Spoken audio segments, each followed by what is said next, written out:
Eu vou falar hoje sobre brincando com o suicídio da alma. Lucas 12, verso 20. Mas Deus lhe disse: louco, esta noite pedirão a tua alma. O que tens para oferecer e para quem será? Senhor, fale conosco, que não seja quem fale, mas que seja o teu Espírito, falando aos nossos corações. Tira o coração de pedra e põe o coração de carne, Pai. É o que te pedimos, em nome de Jesus. A primeira coisa que eu quero indicar a você aqui nessa noite é que o ser humano, o homem, indivíduo, pessoa, não tem alma. Eu poderia dizer isso de maneira mais fácil, mas eu sou instigador mesmo por natureza. Gênesis 2, versículo 7 diz assim: e formou Deus o homem do pó da terra, e soprou nas suas narinas o fôlego de vida, e o homem passou a ser alma vivente. O homem não tem, ele é alma. Você tem carro, mas você não é um carro. Você tem um cachorro. Ser não é ter. A Bíblia não diz que o homem tem uma alma. A Bíblia diz que o homem é alma. E o que fez esse homem se tornar uma alma? Está aqui. Deus fez o homem do pó da terra, corpo. Isso aqui é um corpo, isso aqui é um corpo. Soprou nas suas narinas o fôlego de vida, espírito. A mistura corpo e espírito fez o homem. E ele só foi chamado de homem porque ele se tornou uma alma vivente. O ser humano, ele é ser humano porque ele é uma alma vivente. Por isso que nós usamos termos ganhar almas. Deus quer que as almas sejam salvas. Quando nós usamos o termo, olha para mim, almas, logo a gente imagina o Gasparzinho. Mas o termo alma indica algumas coisas. De fato, nós estamos ouvindo aqui que o homem é uma tricotomia. Tricotomia é quando você entende que o homem é tripartido: espírito, alma e corpo. Essa é a constituição do homem. O apóstolo Paulo, em 1 de Paulo aos Tessalonicenses 5:23 diz: e o mesmo Deus de paz vos santifica em tudo, o vosso espírito, alma e corpo. Ou seja, o homem é uma alma vivente e não um corpo vivente. Você não é um corpo, você tem um corpo. O corpo é apenas uma casca da pessoa que está aí dentro. Você precisa entender isso. Ou seja, a alma do homem, ela é eterna, o corpo não. A essência da vida do homem está na alma e não no corpo. Por exemplo, quando a alma sai do corpo, o corpo morre. Primeiro livro dos Reis, capítulo 17, versículo 22, diz: e o Senhor ouviu a voz de Elias, e a alma do menino voltou a entrar nele. Você percebeu? O que mantém o homem vivo é a alma. Ou seja, a alma sem o corpo continua vivendo no outro plano, na esfera espiritual. Mas o corpo sem a alma morre. Preste muita atenção. Apocalipse capítulo 6, versículo 9 a 10, você vai ver a alma no outro plano, porém viva. Olha o que diz: e havendo aberto o quinto selo, vi debaixo do altar os textos estão aparecendo ali, não é? As almas. O que que o texto diz? Embaixo do altar de Deus eu vi as almas. Isso significa que quando você morrer, se você tiver Cristo, você vai para o céu. Não é como o adventismo ensina, que o homem fica no pó da terra, dormindo no sono da alma, esperando o juízo. O seu destino não é um chão frio, gelado. O homem só tem 2 possíveis destinos. Um dele é o céu. O texto diz, e havendo aberto o 5º selo, vi debaixo do altar as almas dos que haviam sido mortos pela palavra de Deus e pelo testemunho que deram. Para onde que a pessoa que tem Cristo vai? Para embaixo do trono de Deus, que a Bíblia também chama de paraíso. Aqui indica que o paraíso é embaixo do trono de Deus. Lindo ou não é, gente? Também é chamado de terceiro céu. Então escute, ninguém fora Deus pode matar a alma. Jesus diz em Mateus 10:28, não temas os que matam o corpo e não podem matar a alma. Temei, pois, aqueles que podem jogar a alma e o corpo no inferno. Funciona mais ou menos assim. Quem tem Cristo, se ele morre hoje, ele vai para o céu, para o paraíso. E esse paraíso é aonde? Embaixo do trono de Deus. Quem não tem Cristo, se ele morre agora, ele vai na alma para um lugar chamado inferno. E ali ele fica esperando o julgamento final. Lá no dia do julgamento final, o Senhor pega ele, a alma dele, faz a alma dele voltar para o corpo, então ele é julgado, corpo, alma e espírito. E agora Jesus diz que depois ele é jogado, corpo e alma, no inferno. E o espírito, a Bíblia diz que volta para Deus, é o sopro. Mas depois, lá no juízo, ele é jogado corpo e alma no lago de fogo. Mas por enquanto, quando ele perece, ele vai à alma. Na mesma hora, numa fração de segundos, no abrir e fechar de olhos, o cara ou se dá de cara com Deus, na hora, pá, piscou. Ou... Agora veja bem, a alma vive fora do corpo? Escute, na realidade, quem vive é a alma, gente. A essência é a alma. Por isso que nós somos alma vivendo em um corpo. A Bíblia Sagrada relata que a alma continua vivendo fora do corpo, como nós já notamos. Em Lucas 16, dos versos 24 a 31, nós temos uma parábola. Na realidade, a Bíblia não diz que é uma parábola. Jesus disse, aconteceu.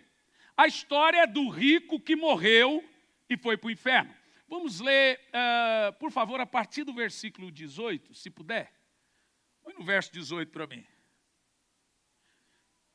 Volta, aí. Deixa nesse texto. Ora, havia um homem rico que se vestia de púrpura e de linho finíssimo e que todos os dias se regalava esplendidamente. O texto não está dizendo que rico vai para o inferno e pobre vai para o céu. O texto está dizendo que o rico não se preocupava com a salvação, porque era rico. É isso. E Jesus continua dizendo, verso 20, havia também um mendigo chamado Lázaro, coberto de chagas, que jazia à porta daquele. Deixe-me te dizer, o politicamente correto não gosta que isso seja pregado, mas isso é evangelho. Quem está pregando isso é Jesus, o príncipe do amor. Isso é evangelho. E o texto continua. Esse mendigo desejava alimentar-se das migalhas que caía da mesa do rico. E até os cães vinham lamber-lhe as úlceras. Está falando do sofrimento do homem na terra. Aconteceu que morreu o mendigo e foi levado pelos anjos para o seio de Abraão. Você percebeu? Instantaneamente, quando o salvo morre, os anjos do Senhor o levam para embaixo do trono de Deus, que Paulo chama de terceiro céu, e ali é chamado de paraíso, seio de Abraão. Quem entendeu isso? Está claro ou não está? Mas observa, porque tem gente que pensa que Deus não manda ninguém para o inferno. Ele não manda mesmo. São as pessoas que não querem ir para o céu. Não, mas as pessoas querem ir para o céu com as palavras, mas mostra o contrário, com a vida. Observa o texto. Um morreu e foi levado pelos anjos para o céu. Agora continua o texto. O rico também morreu e foi sepultado. Mas olha o que acontece com o outro. Leia lá. Aonde? Então responda para mim. As pessoas vão ou não para o inferno? Gente, tem gente que eu acho que parece que a gente está pregando hebraico, aramaico, baralaico. Porque essa palavra ela é tão estranha hoje em dia nas igrejas, que se você fala, opa, inferno, que isso? O que é isso? É Bíblia. Observa o texto. No inferno, estando em tormentos. Então o inferno não é igual a propaganda da cerveja, não, irmão. Levantou os olhos e viu ao longe a Abraão no paraíso, no seio. Ele está onde? Agora observa que coisa interessante, que Jesus vai nos ensinar aqui sobre a realidade de quem morre sem Cristo. Essa é a realidade. Verso 24. Então ele, no inferno, clamando, disse, opa, está a alma dele lá. Então ele tem o quê? Ele tem o quê? Então a vida do homem não é igual de um animal. Quando morre, tudo acaba. Na realidade, quando morre, tudo começa. E continua assim. Pai Abraão, tem misericórdia de mim e manda Lázaro que molhe a ponta do dedo e me refresque a língua, porque eu estou atormentado nessa chama. Opa, aqui tem um dado importante mencionado por Jesus. O cara está no inferno e ele tem sensações físicas. Sede e calor. A morte não muda ninguém. Do jeito que você morre, você vai para o outro lado. As pessoas precisam saber que a vida, a eternidade delas está em jogo. Por isso que Jesus começa o texto, eu lido aqui, louco, essa noite pedirão a tua alma, irresponsável, a sua vida é curta, uma vida só nós temos e é muito curta. Agora tente contar a eternidade, 100 anos, 1000 anos, milhões de anos, atormentado. Será que Deus é sem amor por isso? O amor dele está diante de todos. A porta é estreita, mas está aberta. Todos são convidados à festa. São as pessoas que rejeitam esse amor. Agora continua o texto. Disse, porém, Abraão, olha que coisa interessante que você está lendo comigo. Filho, de que, o termo ali Abraão é Deus, é um termo metafórico. Do que Deus chama o camarada que está no inferno, gente? Responda. Bom, então você já ouviu alguns termos assim, todo mundo é filho de Deus. Deus ama todo mundo. É verdade. Deus ama até quem está no inferno.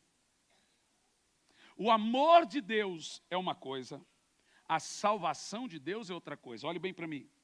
O amor de Deus é ilimitado.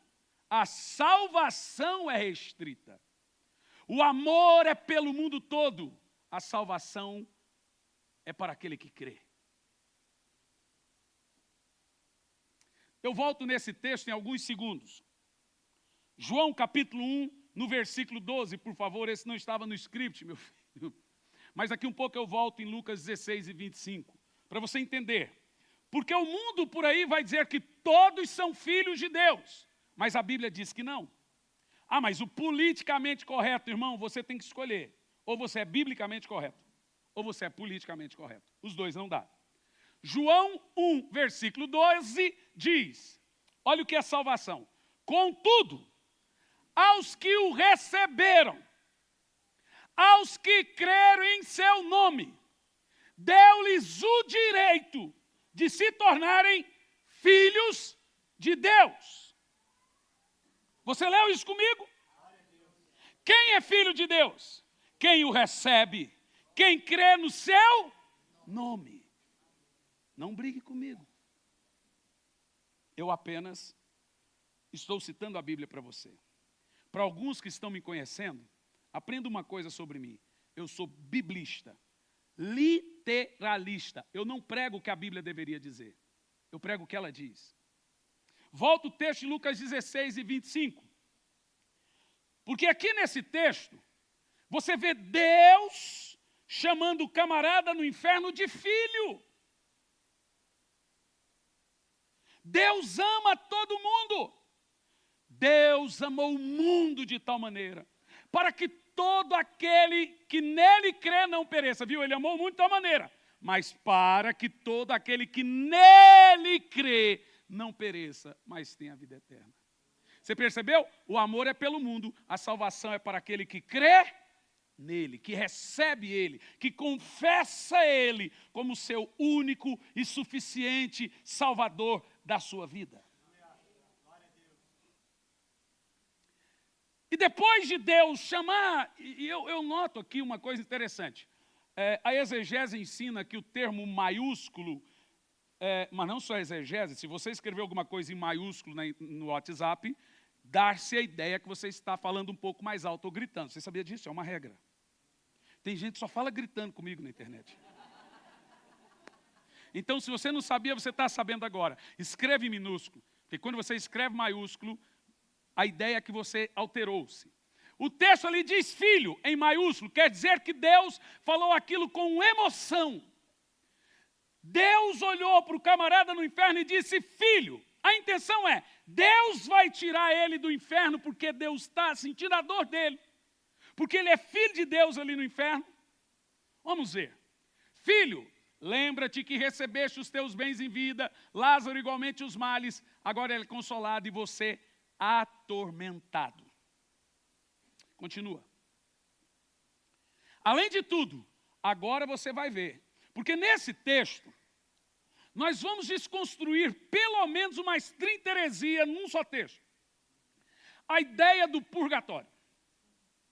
Purgatório para mim é casa de pulga. Estou brincando.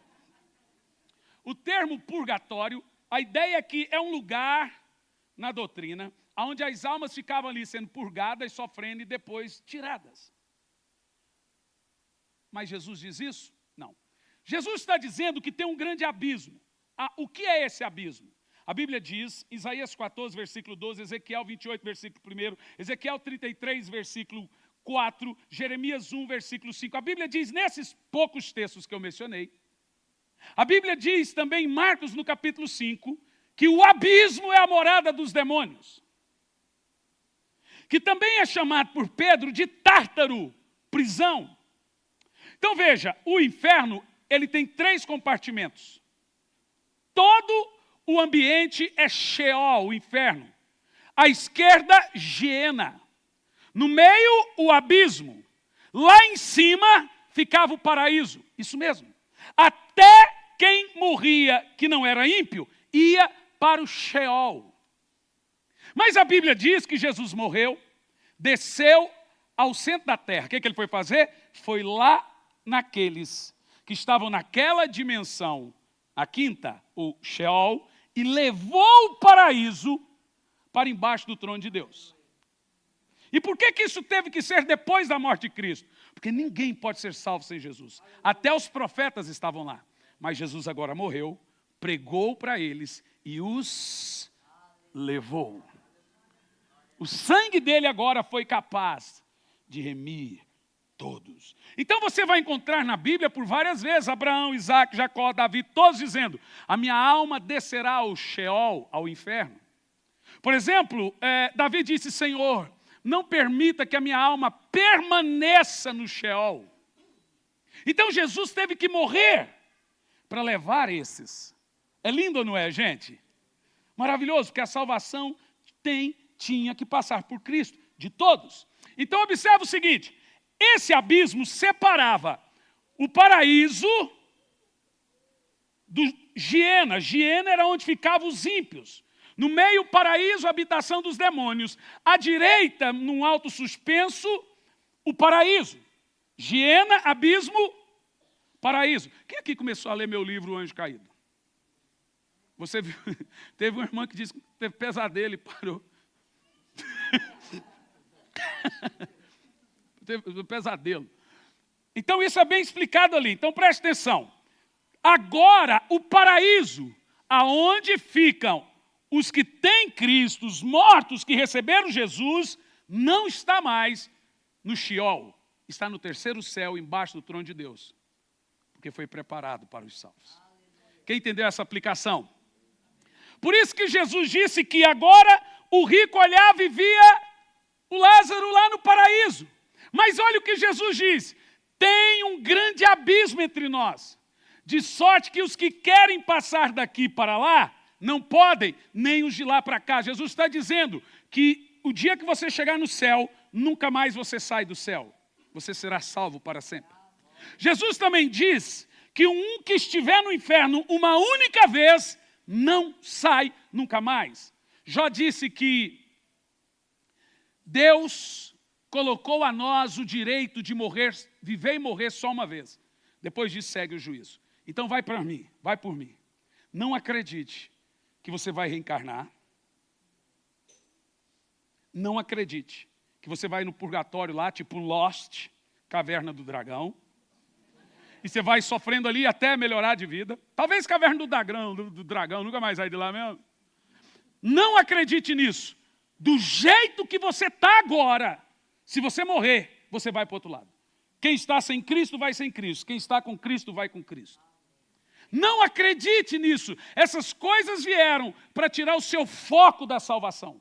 A salvação passa pelo caminho. Foi nesse contexto que Jesus disse, eu sou o caminho, a verdade e a vida. Ele não disse ninguém vai ao Pai, ele disse ninguém vem ao Pai se não for por mim. 1 de João, capítulo 2, versículo 23, diz, quem confessa o Filho, de igual modo tem o Pai. Quem nega o Filho, também não tem o Pai. Ou seja, a salvação passa por Jesus. Por qual motivo? Adão pecou. Adão caiu e condenou a todos. E agora vem o segundo Adão, Cristo, e tem que morrer para que o seu pecado seja remido. Sem derramamento de sangue não há remissão de pecados. Jesus morreu para que você possa ser capaz, se assim confessar Ele, de entrar no reino de Deus. Então deixe-me te dizer uma coisa, se você for comigo em Jerusalém, você vai encontrar um túmulo escrito assim, aqui estão os ossos de Davi. Se você for comigo a Meca, lá você vai encontrar um túmulo dizendo, aqui estão os ossos de Maomé. Se você for no túmulo de Buda, estará lá, aqui estão os ossos de Buda, aqui estão os ossos de Confúcio, ali estão os ossos de Maria. Mas se você for comigo a Jerusalém, no túmulo de José de Arimateia, lá estará escrito, ele não está aqui, ele ressuscitou.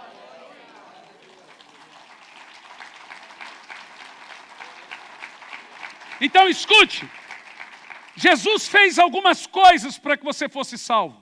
Ele venceu o pecado na carne e venceu a morte no espírito. Jesus triunfou sobre a morte. Ó morte, onde está o teu aguilhão? Onde está você, ó morte? Jesus venceu a morte para que você tenha vida e vida em abundância. Ou seja, todo aquele que confessa o nome do Senhor, ele é salvo, ele tem vida eterna, ele não precisa perecer. É isso que nós chamamos de salvação pela graça. Quando você lê na Bíblia o termo não perecer, é isso. Perecer no inferno. Olhe bem para mim. Meus queridos, o inferno é real. Ele não é uma brincadeira. Mas eu não estou aqui para falar do inferno. Apesar de estar falando bastante dele, o meu foco é a salvação. Você não precisa ter medo do inferno. Você não vai para lá. Porque você tem Jesus na sua vida. E se você não tiver, você precisa confessar. E a Bíblia diz que tem que confessar com a boca. E crer de todo coração. Já te explico como que isso funciona. Continuaremos o texto aqui, é muito importante. Então, veja, o cara trocando maior ideia com Deus. E ele está onde? No inferno. Ele diz, Pai, do que ele chama Deus? E do que Deus chama ele? Pai, eu te imploro, mande Lázaro na casa do meu pai. Você percebeu que esse homem não perdeu a consciência? Agora ele está preocupado com o quê? Continua. Porque eu tenho 5 irmãos. Manda Lázaro pregar para eles, para que dê testemunho. Eles pensam, foi lá, fizeram uma missa, fizeram alguma coisa, eles pensam que eu estou salvo. Manda Lázaro, fala, não, ele está no inferno. Vai lá, pai, para que eles também não venham para o inferno. Aí Deus manda um morto voltar, ele manda uma psicografia, porque tem pessoas que imaginam isso. Olha o que Deus responde para ele. 29. Eles têm Moisés e os profetas, ouçam-nos. Sabe o que Deus está dizendo? Eles têm pregadores lá. E ele continua. Não, pai, se alguém dentre os mortos for ter com ele, irão se arrepender. Deus volta a dizer. Se não ouvem os pregadores, tampouco se deixarão persuadir, ainda de que ressuscite alguém dentre os mortos. Falou de Jesus agora. Não se esqueça, para os crentes, os não crentes não têm como aplicar, mas num período de tribulação, 2 testemunhas vão descer, vão vir do além e vão pregar, e eles não vão crer.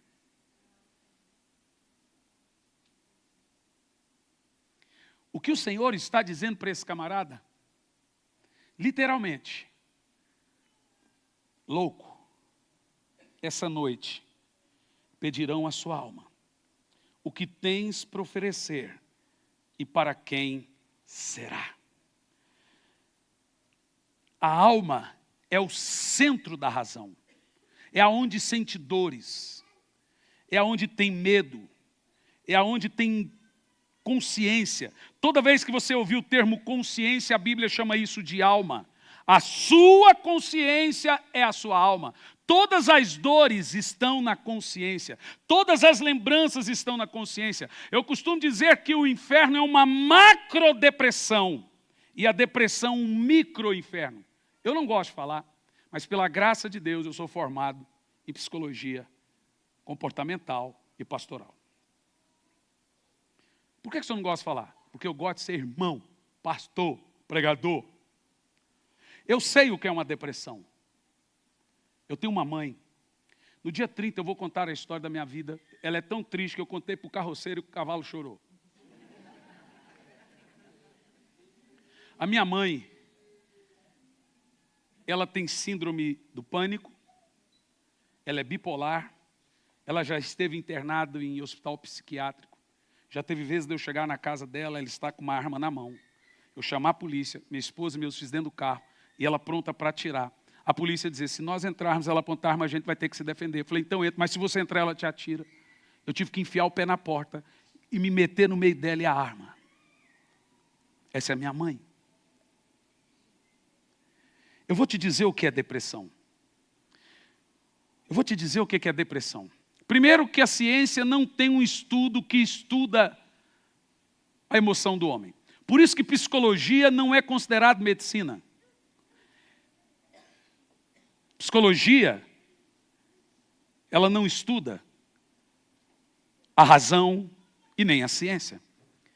Ela estuda o que não se toca. Alma, emoção e comportamento. Por isso que consciência faz parte de um estudo científico chamado fenomenologia. Porque a ciência não reconhece alma e nem emoções. A ciência não reconhece o que ela não toca.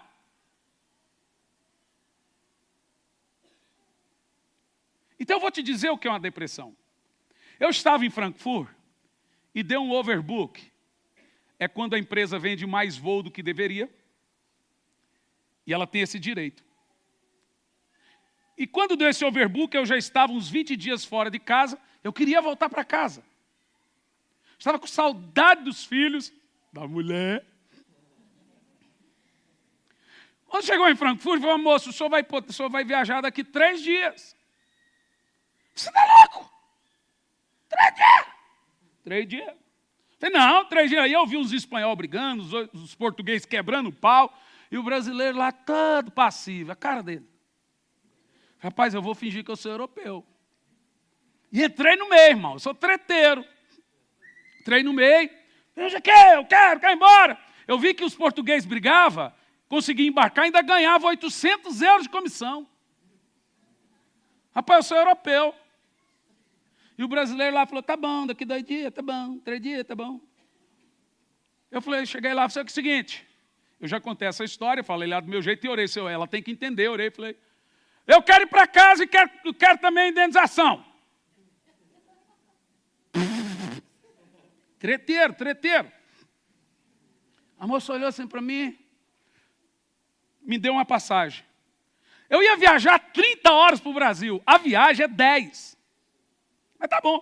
Só vai passar por Paris, por Roma, não sei aonde. Mas tá bom. Mas só vai de primeira classe.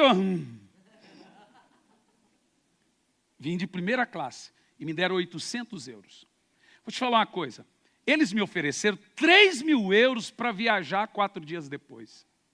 Você aceitaria, né? Irmão, mas a saudade era tão grande que tudo que eu queria era chegar em casa. Fizeram uma pesquisa para identificar o que é depressão. Todo mundo sabe que depressão é uma emoção. Terrível emoção. Então, colocaram pessoas em salas para saber que tipo de emoção se assemelharia ao sentimento da depressão. Colocaram lá. Será que isso é o quê? Falta de dinheiro? Não. Sei o quê. Descobriram uma coisa. Tem uma coisa que não se preenche vazio. Só uma coisa. Não estou dizendo que se parece com a da depressão. Se conseguíssemos explicar a depressão, explicaríamos por esse sentimento. Só tem um sentimento na alma do homem que parece com a depressão. Que nada paga. Você daria a sua casa, tudo que você tem, para rever aquele ente querido de volta. Sabe qual é o nome do sentimento? Saudade. Você já percebeu que a saudade é impreenchível? Não se mata a saudade, a menos que tenha um reencontro. Ou seja, a depressão é um micro-inferno. É como se fosse um sentimento de saudade impreenchível, que nunca mais será satisfeito. Veja que a sua alma tem um amado. A Bíblia diz que a alma tem um amado. Não estou dizendo que depressão é isso, eu não sou louco de falar um negócio desse. Em boa parte é patológica, mas a alma sente saudade do Criador e é insaciável essa saudade. Esse vazio que tem no homem é comparado ao da depressão. Sabe, você não consegue se preencher. Isso é saudade. Você não sabe, mas a sua alma está dizendo, por favor, me leve a Cristo. Por favor, me dá a Cristo. Por favor, eu preciso de Cristo. Por isso que a gente chama a depressão de micro-inferno, a teologia, claro.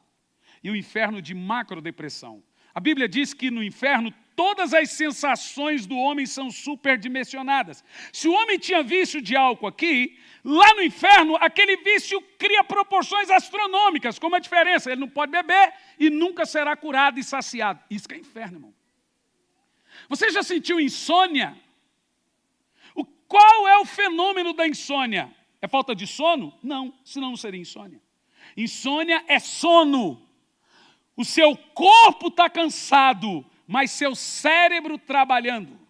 Isso é chamado de ansiedade noturna também. É quando o seu corpo está em movimento e o seu cérebro em movimento e o seu corpo dormindo. Ou seja, você está em pé, dá sono, você deita, acorda. Isso é insônia. Tem um sentimento pior do que o da insônia? Imagine uma pessoa no inferno sentindo isso para o resto de toda a sua eternidade. Imagine o que é o inferno. É o diabo atormentando. Você está louco? Precisa. Uma pessoa que está lá, a Bíblia diz que é um lugar de gritos e gemidos de tormento. Que tormentos são esses? São pessoas gritando: Pai! Mãe! Elas lembram de filho, de pai, de mãe. Mas não há como se saciar. A saudade não mata. Porque elas estão atormentadas. Não é Deus que atormenta e nem o diabo. É a falta de Deus. Sabe por que você não é atormentado aqui? Porque o amor de Deus está na terra. Lá no inferno não tem Deus. Então não há consolo. Lá no céu não há tormento. A Bíblia diz que não há dor. E não cai nessa bobeira que é chato, não. A Bíblia diz que é um lugar de delícia eterna. Você vai sentir tanto prazer.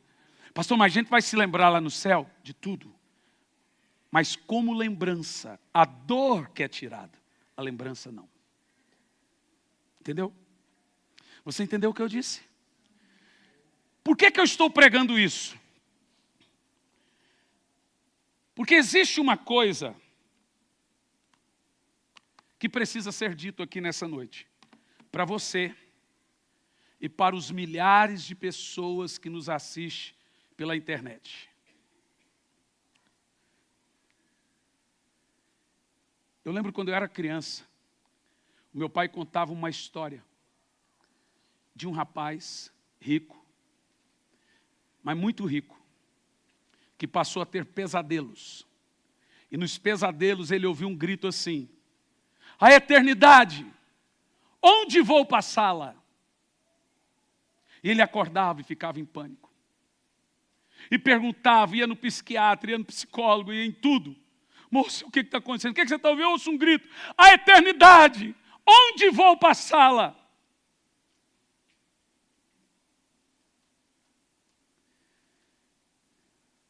Você não ouve. Mas esse é o grito da alma. A eternidade. Onde vou passá-la? Deixe-me te dizer uma coisa. O céu é lugar de cura. Não existe doença no céu. O céu é lugar de alegria. Não existe tristeza no céu. Deus está lá. Mas o inferno não. Só tem uma maneira de você ser salvo. Fazendo boas obras? Não. Você é salvo pela graça. Pelo sacrifício de Cristo. Sem nenhuma amarra.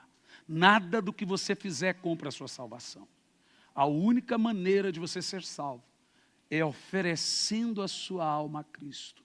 Reconhecendo Jesus como o único e suficiente Salvador da sua alma. Senhor Jesus, entra no meu coração.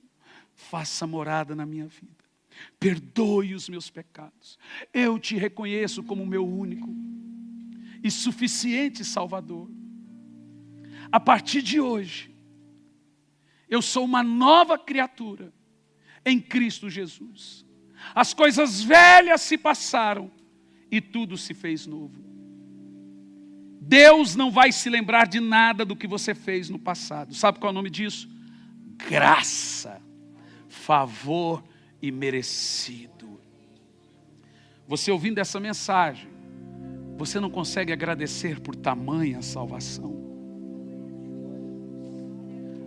Aí cabe uma outra pergunta. O que eu tenho que fazer para ser salvo?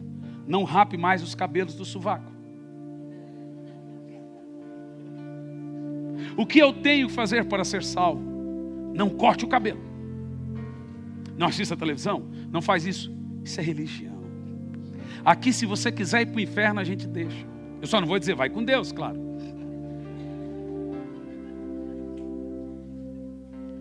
Mas há só um caminho. E esse caminho é através da cruz de Cristo.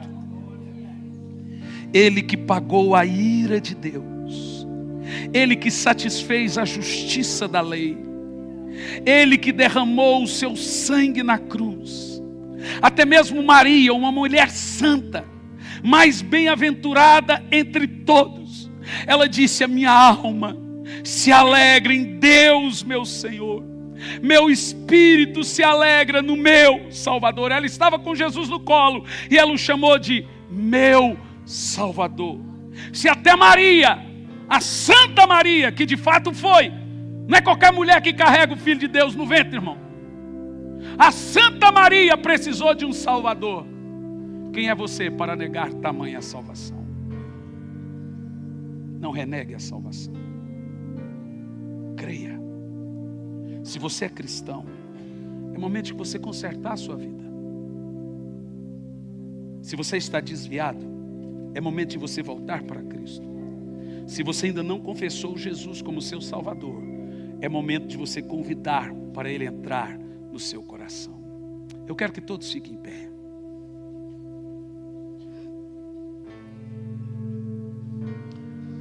Põe a mão no seu coração. Eu vou fazer 2 perguntas antes de orar por cura aqui nessa noite. 2 perguntas. Primeiro, pastor, eu quero entregar a minha alma a esse Jesus maravilhoso. Eu quero convidar Ele para entrar no meu coração. Eu quero começar a minha vida do zero hoje. Eu quero garantir a minha entrada no céu. E só tem como garantir essa entrada: através de Cristo. Como é que você faz isso? Por um convite: Senhor Jesus, entra no meu coração, faça morada na minha vida, perdoe os meus pecados, eu te reconheço como meu Salvador. Quem aqui nessa noite quer entregar a sua alma a Cristo, encomendar a sua alma a Cristo, pedir para Ele entrar no seu coração, morar na sua vida e garantir a sua entrada no céu pela graça e pelas portas da cruz? Aonde você está, você vai levantar a mão que eu vou orar por você. Aonde você estiver, levanta a mão que eu vou orar. Pode levantar a mão, vai levantando a mão. Eu vou orar por você. Quem quer fazer isso? Isso, vai levantando a mão. Não abaixa a mão, levanta bem alto. Tem mais pessoas. Fica com a mão levantada. Fica com a mão levantada. Tem mais pessoas. Todos que levantaram as mãos, vem aqui para orar por você. Venha, saia do lugar e venha. O meu convidado está aqui. Vem aqui, Marcos. E vem em lágrimas, né, meu filho? Um homem desse tamanho chorando. Só Jesus que faz isso. Tem mais pessoas. Tem mais pessoas. Se você convidou alguém, diga para essa pessoa vir aqui. É Jesus que está chamando você. Venha, querido. Venha. Deixa eu orar por você aqui. Venha, meu filho. É você mesmo que eu estou chamando. Você está me vendo, eu estou vendo você, rapaz. Às vezes a gente fica tímido, né? Olha, qual é o seu time, cara? É Jesus, salva-se mesmo. Tem mais pessoas aí. Eu sinto no meu espírito que em mais um minutinho tem mais gente aí. Vem aqui, querido. Olha quantas pessoas. Irmão, não há um momento mais alto num culto do que esse. Nós estamos determinando o futuro das pessoas. Pregação não é lugar para criança. Você pode mandar pessoas para o inferno ou para o céu. Isso é coisa séria. Igreja é coisa séria. Eu vou fazer o segundo apelo. Pastor, eu estava afastado, ferido com a igreja, mas eu quero voltar para Jesus hoje. Tem alguém que quer fazer isso? Levanta a mão que eu vou orar por você. Tem alguém? Levanta a mão que eu vou orar. Quem estava afastado e quer retornar. Se tem, levanta a mão que eu vou orar. Todos aqui já têm. Você que está aqui à frente com a mão no seu coração, Meus filhos amados, queridos, com muito amor no seu coração pelos perdidos, estenda as mãos aqui. Você tem entendido por que nós somos a igreja da graça? Porque eu não sei pregar outra coisa, eu só sei pregar o evangelho da cruz. O evangelho que nós pregamos é muito simples. Estenda as mãos. Apaixonadamente pelos perdidos, você vai orar pelo coraçãozinho desses filhos. Vem, André.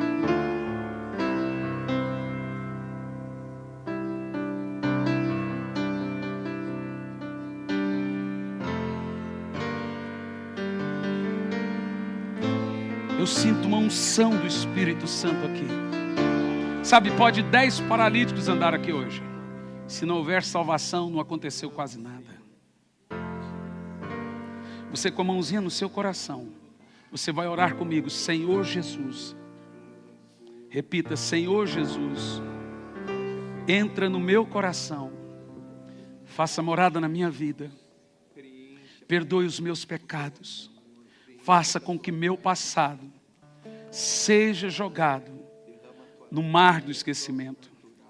Diga assim, a partir de hoje, eu sou uma nova criatura em Cristo Jesus. As coisas velhas se passaram e tudo se fez novo.